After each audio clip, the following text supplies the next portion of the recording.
Front and Center. Front and Center. A focus on important and significant developments affecting the lives of Filipinos, not only in the Philippines, but also those living and working around the world.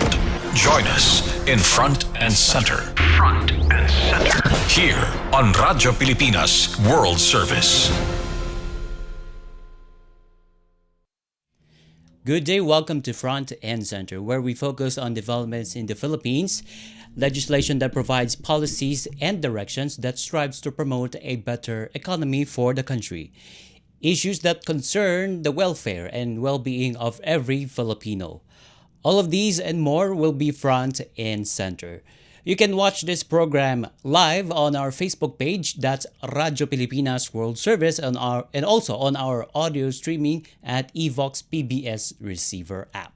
So join us for another edition of Front and Center with your host, Jerome Toledo. Front and Center. Front and Center. Here on Radyo Pilipinas World Service.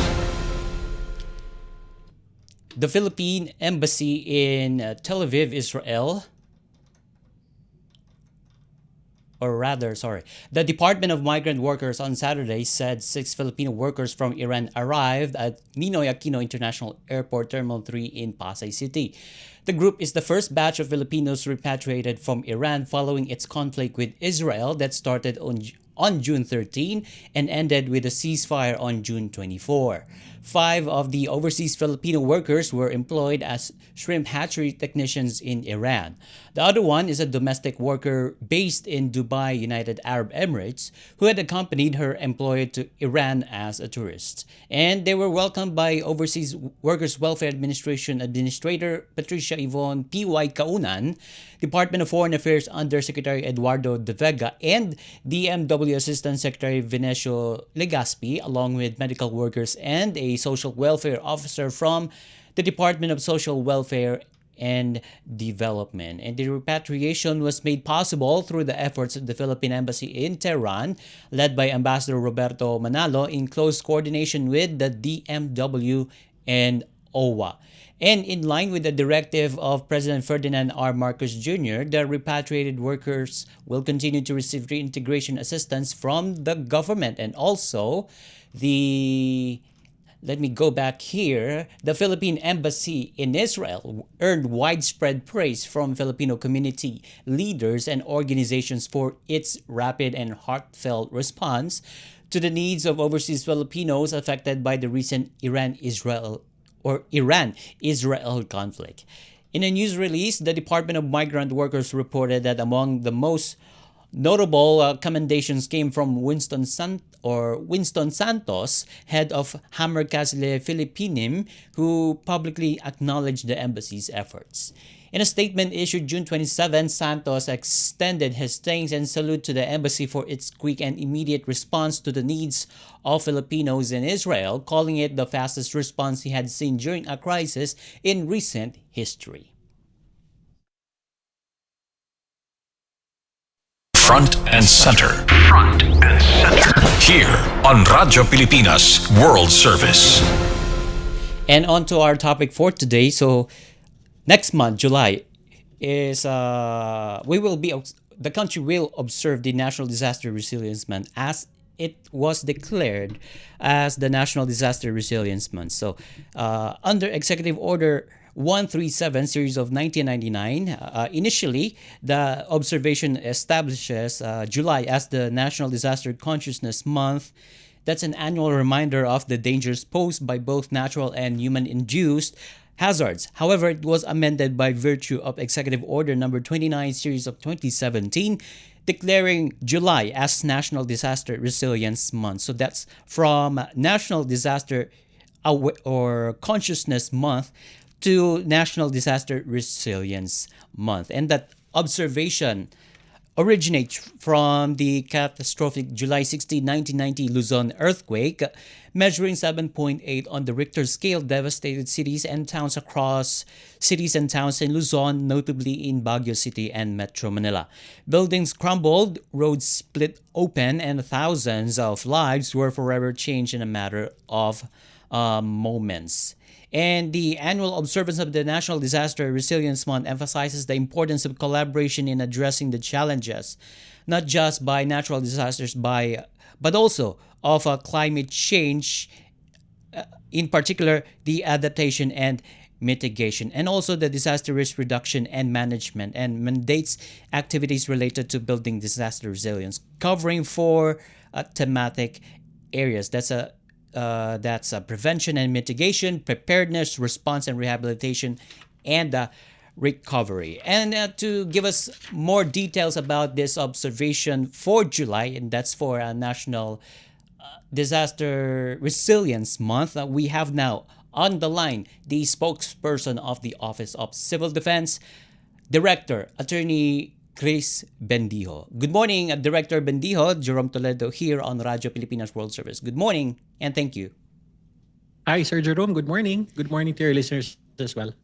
Okay, so July is National Disaster Resilience Month. So please tell us how important or significant is this observance among Filipinos?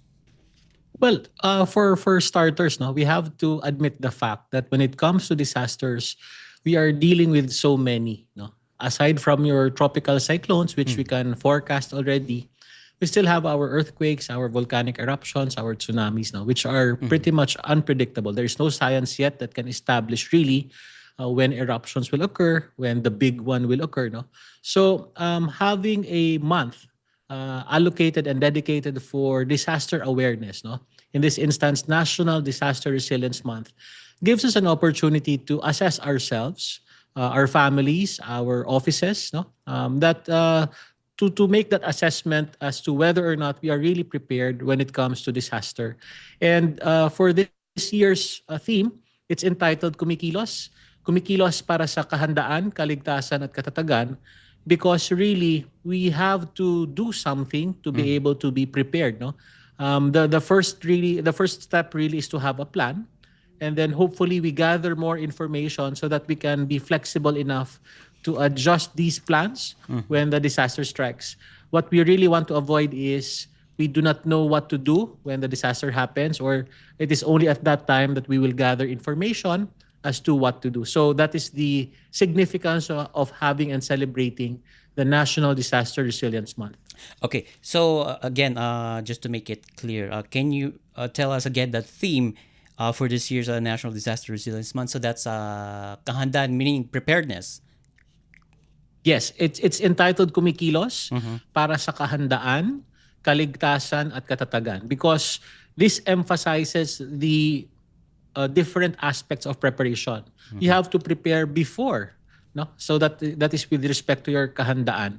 And your safety, your kaligtasan is really dependent on the amount of preparations you make, no? And of course, yung ating katatagan, that is the ability to recover. And of course, your ability to recover is really dependent on the mitigating measures that you prepared for. So, kumikilos para sa kahandaan, kaligtasan at katatagan, this embraces the full picture of preparedness that we want to espouse and advocate for this National Disaster Resilience Month.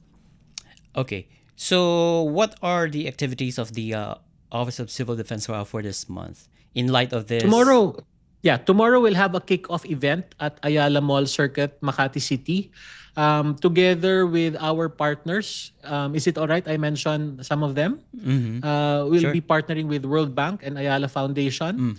We'll have an expanded launch of Panatag Pilipinas, wherein it is Mr. Ding Dong Dantes who will be the Panatag Pilipinas ambassador. Panatag Pilipinas is actually tidbits of videos. These are, I think, 2-minute videos each pertaining to earthquakes, typhoons, and other calamities. It gives you basic information as to what you need to prepare. For example, what do you need to do when there is flooding? What should be the contents of your go bag? What to do when it comes to earthquakes. So we'll be broadcasting this. It's already actually being broadcasted in our website. But through this partnership with Ayala, we'll be blasting these videos in all Ayala properties, including their cinemas and other Ayala properties and malls. I see. So not only Ayala Malls, but also this communication campaign of the OCD, which is the Panatag Pilipinas. Will this be also be broadcasted in all media stations or TV stations, radio stations, the whole Well, Philippines? yeah, we're trying to get those agreements in order.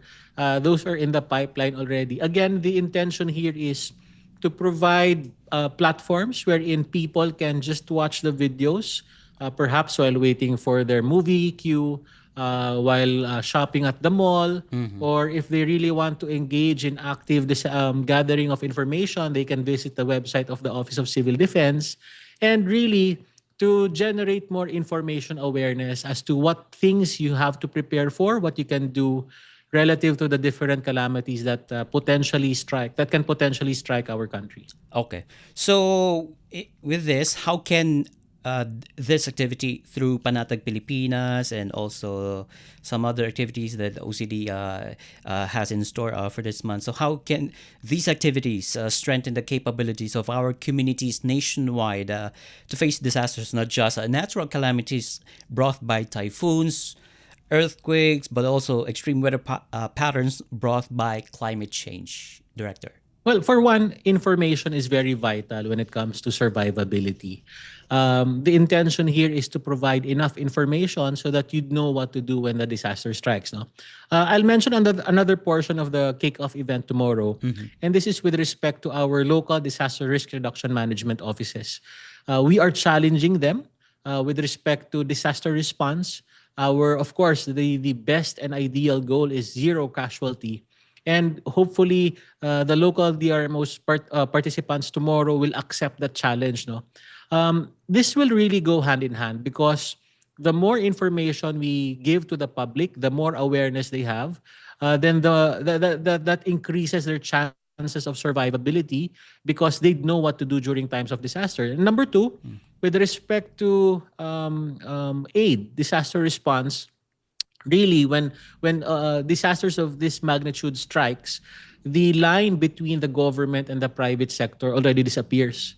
What's relevant is that somebody should be able to help you, whether or not it comes from the government and private sector. And with that, I think with the videos, with the challenges being accepted by the local DRMOs, I think what we're trying to advocate for is more active participation. And to be fair, we have been observing that of recent years. More and more groups have been trying to request for trainings for accreditation with the OCD for them to be able to be given training and skills to increase their survivability. So last year we have had participation of ride-hailing apps. This year we have two different families of malls who would want their staff to be trained also by the Office of Civil Defense. So natutuwa tayo. We're happy that there is this inclination to be more active participants in disaster preparedness and response. Okay. So how is the Philippines I'm sorry. How prepared is the Philippines in facing challenges brought about the climate change, Director? Well, to answer that question, Jerome, I think we have to discuss aspects of preparedness. No, when it comes to response preparedness, meaning to say the ability of the government to respond to disasters, we can arguably say that we have reached a certain level of preparedness already. We have our coordination all the way to the barangay disaster risk reduction management offices, to the local government risk reduction offices, our regional offices of the Office of Civil Defense, linking towards the NDRRMC Council. No? And that's where the beauty of the council comes in because it is a 45-member agency council.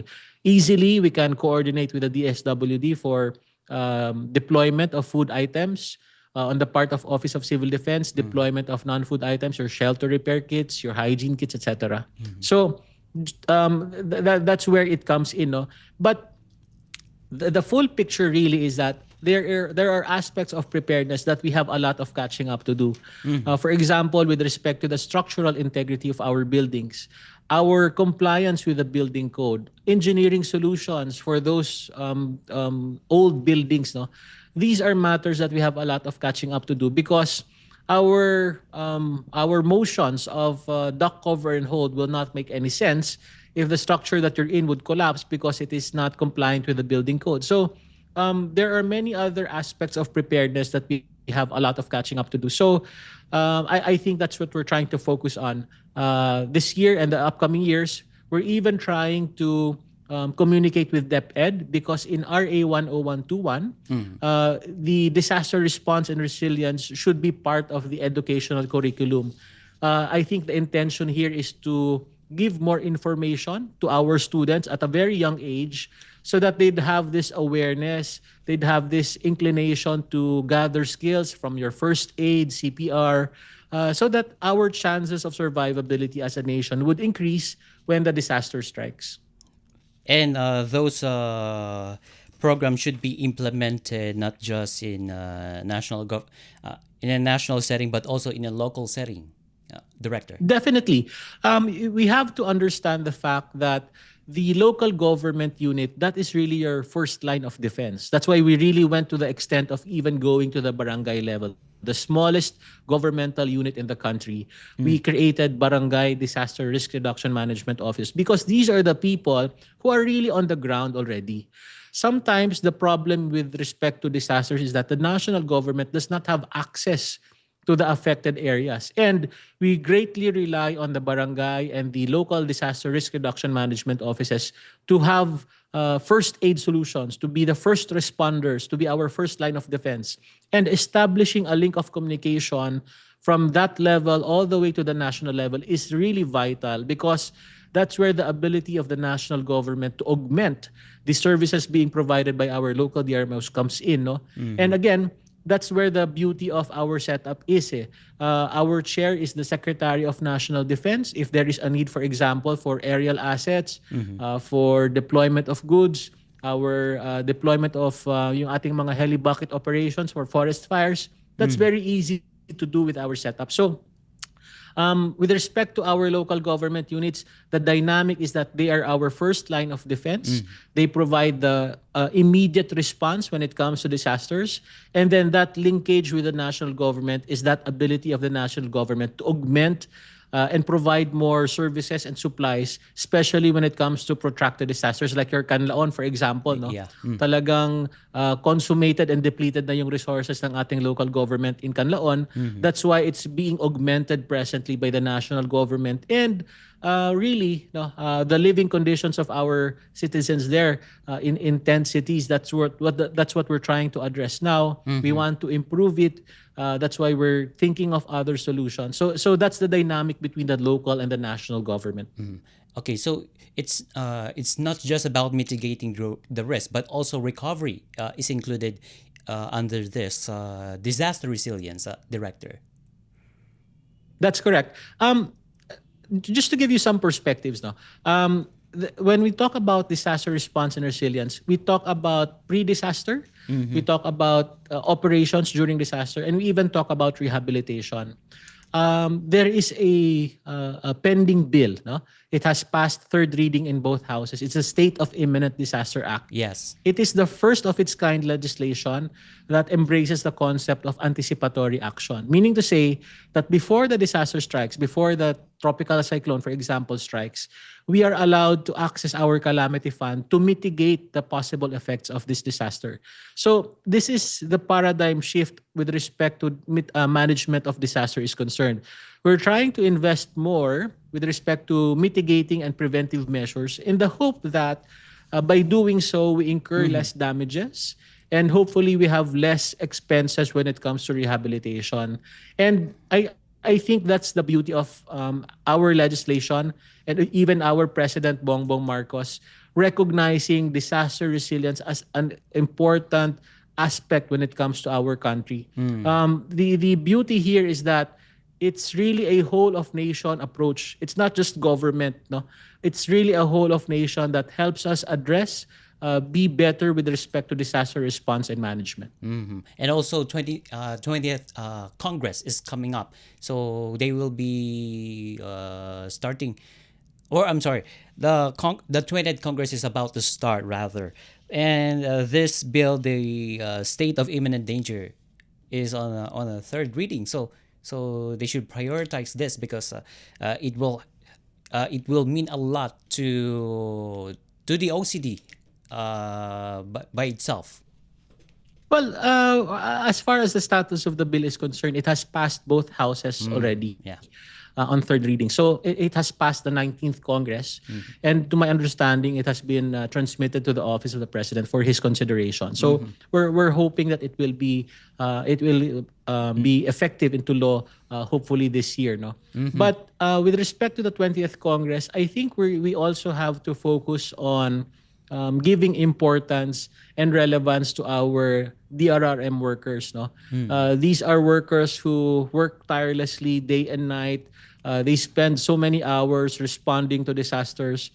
Given the fact that they themselves perhaps are victims to the disasters that they are responding to, because you have to understand, instead of them spending or perhaps addressing the concerns of their families who are victims of the disaster as well, they have to respond. They have to go to work. They have to render services to the public. No? Right. So I think the intention for the 20th Congress is perhaps to craft some legislation that will primarily focus on our DRRM workers this time around.